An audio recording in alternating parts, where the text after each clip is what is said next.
Chairman Pakistan Tehreek Insaf Imran Khan نے وزیراعظم کے استعفے کے لیے سڑکوں پر آنے کا فیصلہ کرتے ہوئے 28 اپریل کو جلسے کا اعلان کیا ہے۔ ان کا کہنا ہے کہ جے آئی ٹی صرف اس وقت کامیاب ہوگی جب نوازشریف وزیراعظم نہ ہوں۔ پارلیمنٹ ہاؤس میں میڈیا سے بات کرتے ہوئے عمران خان کا کہنا تھا، میں یقین دلاتا ہوں کہ یہ دنیا کی کسی ڈیموکریسی کے اندر اگر اس طرح کے کامنٹس پاس کیے جاتے تو وہ اس پرائم منسٹر کی، اس چیف ایگزیکٹو کی، اس کی اپنی پارٹی اسے کہتی کہ ریزائن کر دو، کیونکہ وہ ایک ڈیموکریٹک پارٹی کے اوپر بوجھ بن جانا تھا اس نے، کیونکہ وہ پارٹی نے آخر میں عوام کے پاس جانا ہوتا ہے۔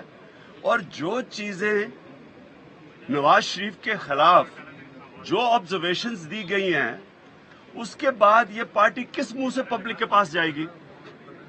اس لیے اتنا بڑا ایشو تھا کہ آج ضروری تھا کہ پارلیمنٹ کو، میں پارلیمنٹ میں آیا کیوں، اور میں نے آج یہ جو دیکھا ہے کہ اسی وجہ سے پارلیمنٹ میں آتے ہوئے 10 دفعہ سوچتا ہوں کہ یہاں ایک ڈیموکریٹک فورم کے اوپر اگر آدمی بات ہی نہیں کر سکتا۔ میں پٹیشنر تھا،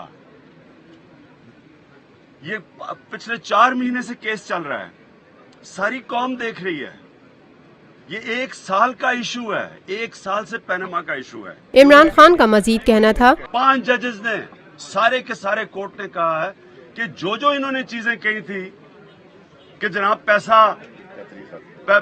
یہاں سے باہر کیسے گیا، قطری نے دیا، پیسہ فلیٹ لینے کے لیے کدھر سے آیا، قطری نے دیا، حسن نواز کو اربوں روپے کی بزنس کرنے کے لیے پیسہ کدھر سے آیا، قطری نے دیا، لندن میں فلیٹس پہ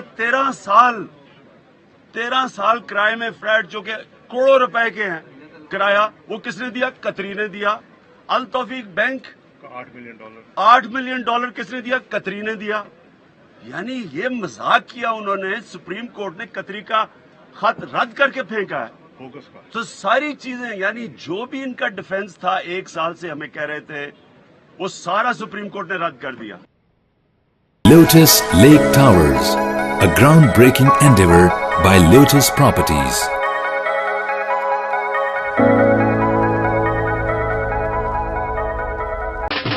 دیسی کھانوں کے متوالے ہو جائیں تیار، پاکستان کا سب سے بڑا بوفے ویکینڈ آ گیا ہے۔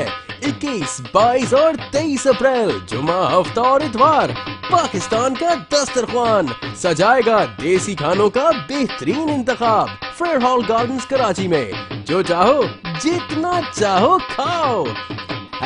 #PKDKHI